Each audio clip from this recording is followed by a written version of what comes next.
मंच पर विराजमान हमारे नौजवानों की धड़कन, अपने कंधों पर देश की सुरक्षा का पूरा भार आप लिए हुए आदरणीय रक्षा मंत्री श्री राजनाथ सिंह जी,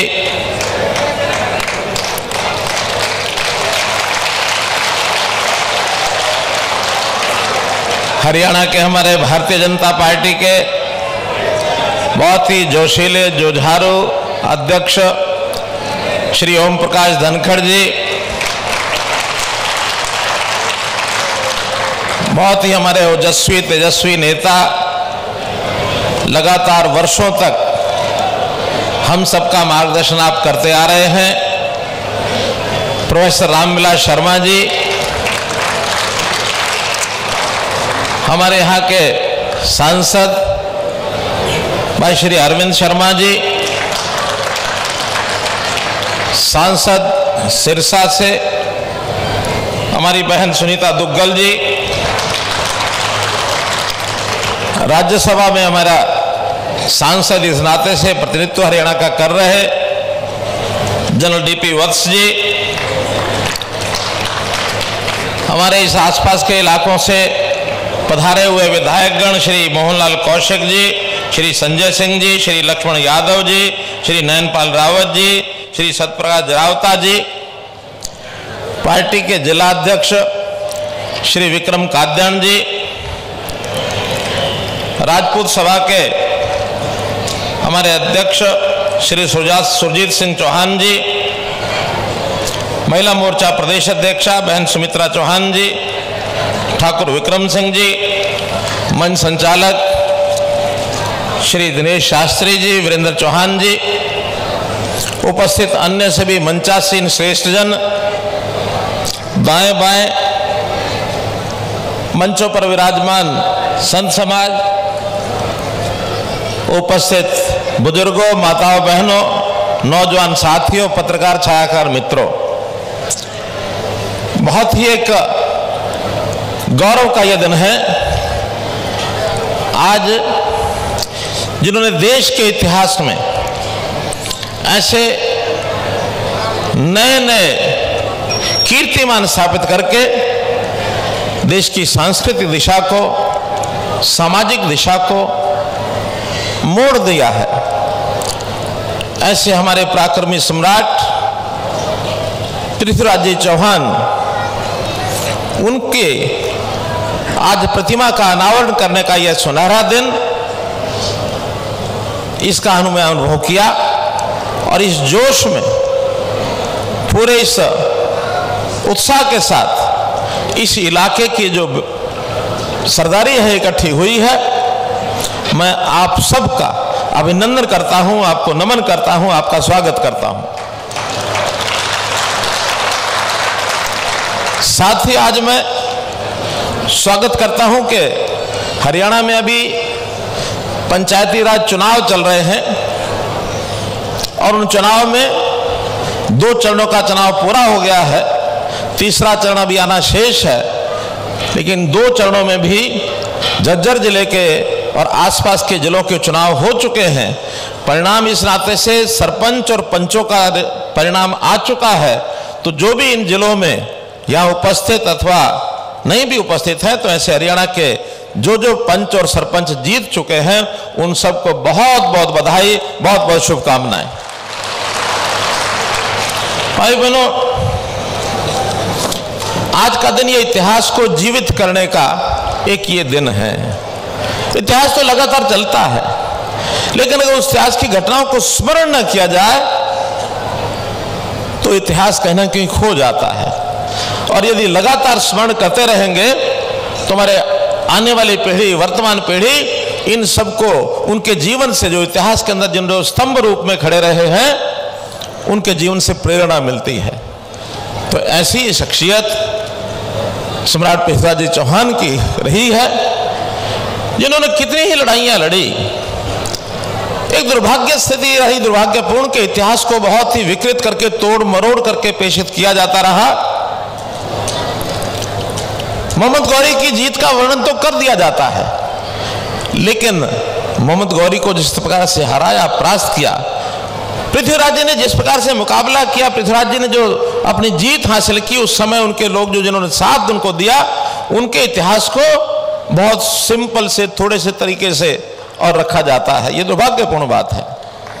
इसी बात को लेकर के हमने पीछे त्रावड़ी जिला करनाल में सम्राट पृथ्वीराज चौहान का एक स्मारक, न केवल स्मारक बल्कि एक शोध संस्थान, उस शोध संस्थान में अपने देश का जो उज्जवल इतिहास है और इन लोगों के जितने भी उस समय के कारनामे जो इन्होंने अच्छे किए देश के लिए, उन सबको उजागर करने के लिए एक शोध संस्थान बनाया जाएगा और उसकी छोटी मोटी बाधाएं हैं उनको सबको दूर करके बहुत जल्दी उस स्मारक बन जाएगा। मित्रों, पृथ्वीराज जी चौहान का संबंध हरियाणा से बहुत गहरा रहा है। जैसा उनकी राजधानी, सौभाग्य से आज मैं वहां जा रहा हूं। एक तरफ तो यहां उनकी प्रतिमा का अनावरण करने का सौभाग्य हमको मिला, राजनाथ सिंह जी ने इनके हाथों द्वारा वो यानी एक अनावरण किया गया है, हमें सम्मिलित होने का सौभाग्य मिला। और जो सम्राट पृथ्वीराज जी चौहान की जो राजधानी हरियाणा में रही, वो हांसी में रही है। अभी 1 घंटे के बाद हमारा हांसी में कार्यक्रम है, वहां भी मैं जाकर आ रहा हूं। दोनों स्थानों का संबंध उनका, और त्रावड़ी तो मेरे अपने क्षेत्र में है ही है। तो इस प्रकार से उनके इस हरियाणा की धरती के साथ त्रावड़ी की लड़ाई हो, यह हरियाणा के क्षेत्र में, क्योंकि कहा जाता है कि हांसी एक ऐसा देश का एक ड्योढ़ी थी कि कहा जाता था कि जो आक्रांता थे, पश्चिम से जो आक्रांता आते थे, वो अगर हांसी को पार करेंगे तभी जाकर के बाकी प्रदेश और देश में आगे बढ़ पाएंगे। हांसी में उनको रोका जाता था, इसलिए पृथ्वीराज जी चौहान ने अपनी वहां राजधानी बनाई थी। और ये तथ्य बहुत लोगों को पता नहीं है। तो ऐसे महापुरुषों के बारे में, जितने भी प्रदेश के अंदर महापुरुषों के ऐसे स्थान मिलते हैं, चिन्ह मिलते हैं, उन सब पर कुछ ना कुछ कर रहे हैं। एक और आज संयोग की घटना है, बाबा बंदा सिंह बहादुर, उनका भी एक राजपूत परिवार में जन्म हुआ था।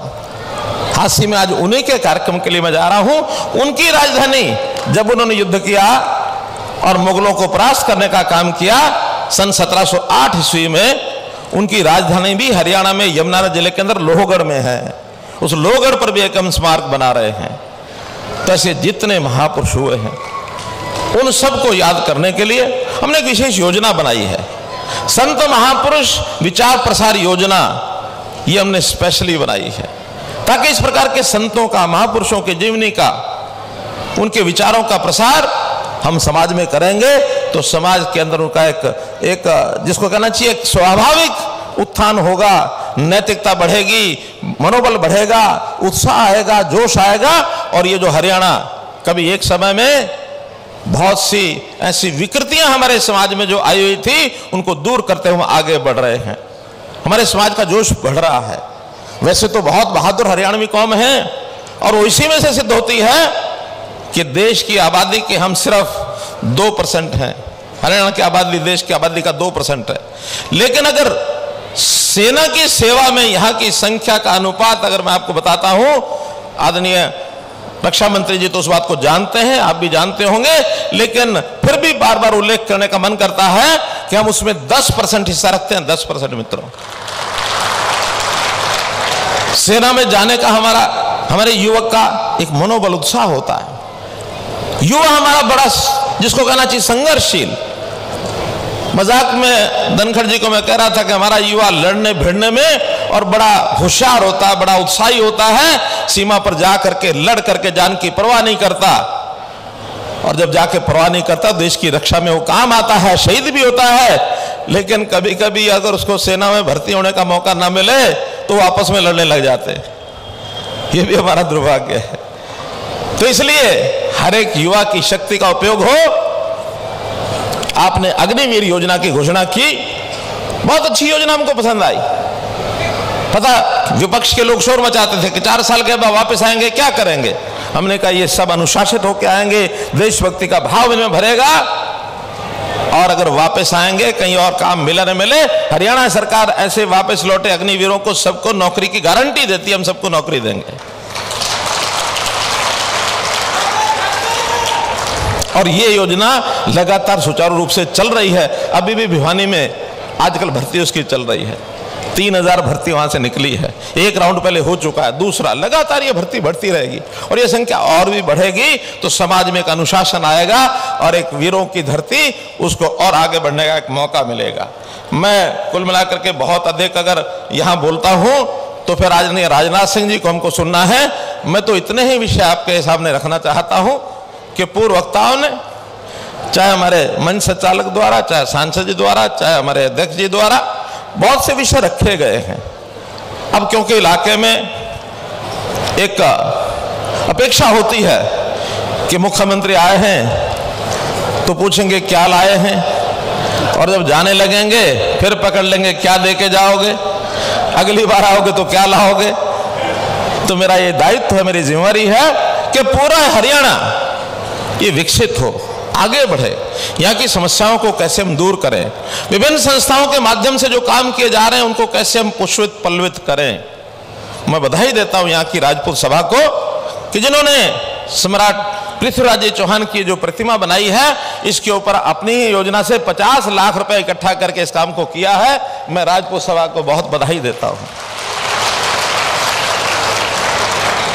और साथ ही राजपूत सभा झज्जर की धर्मशाला का एक विषय आया कि वहां कोई जमीन ली गई थी और वो किन्हीं कारणों से उसका पैसा समय पर पहुंचाया नहीं, तो उसका 88 लाख रुपए बकाया हो गया है। तो मैंने कहा है कि उसमें से जरा उसके 2 हिस्से कर लो, एक तो उसकी इंस्टॉलमेंट कितनी है, उसका ब्याज कितना है, कम से कम आधे से ज्यादा तो ब्याज ही होगा। तो मैं विश्वास दिलाता हूं कि उसको आधे करने का काम तो मैं करा ही दूंगा।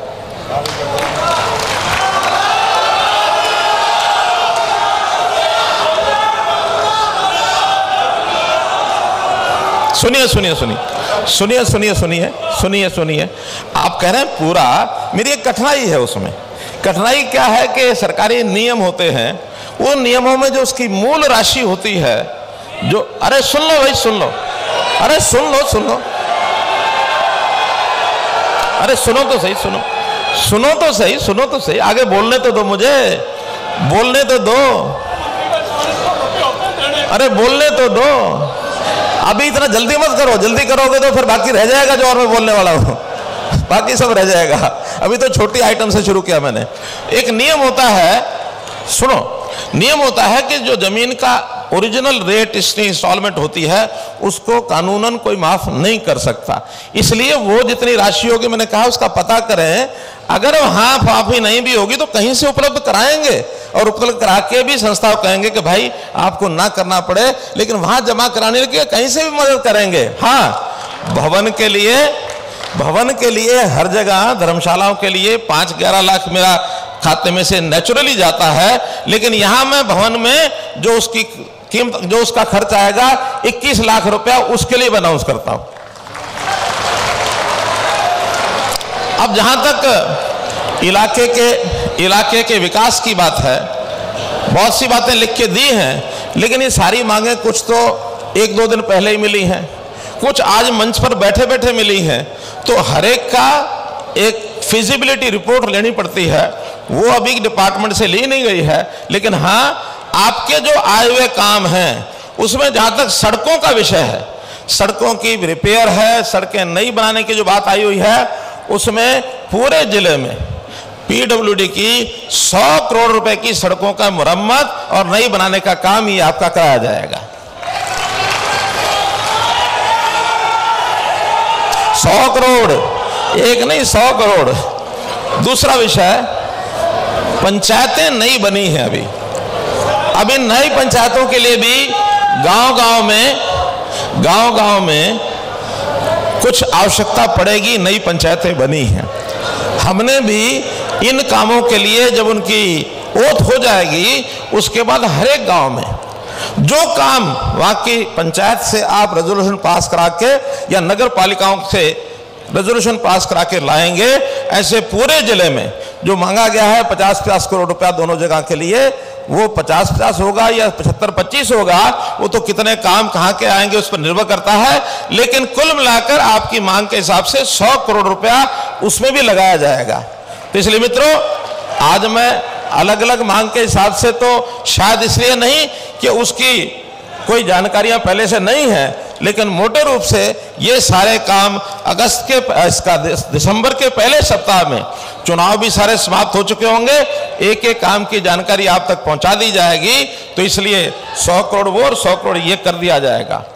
इसी प्रकार ये जो बात बार बार हमारे मंच से आ रही है, सांसद महोदय ने भी रखी है, अध्यक्ष महोदय जी भी रखी है, मैं भी पूरा आग्रह करूंगा रक्षा मंत्री जी के सामने कि जो मातन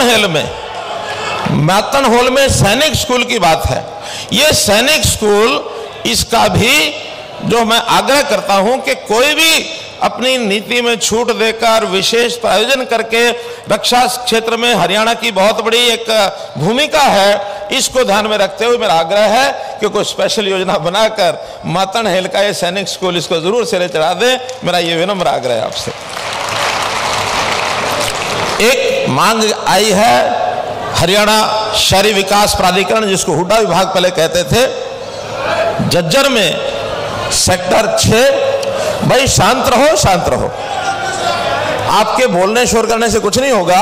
जो कुछ आज बताया ठीक है, और आपका हमारा खाता लगातार चलेगा, कौन सा बंद हो गया कल फिर सही, चिंता क्यों करते हो। इसलिए HSVP के सेक्टर्स, इसमें नए सेक्टर बनाने की बात आई है।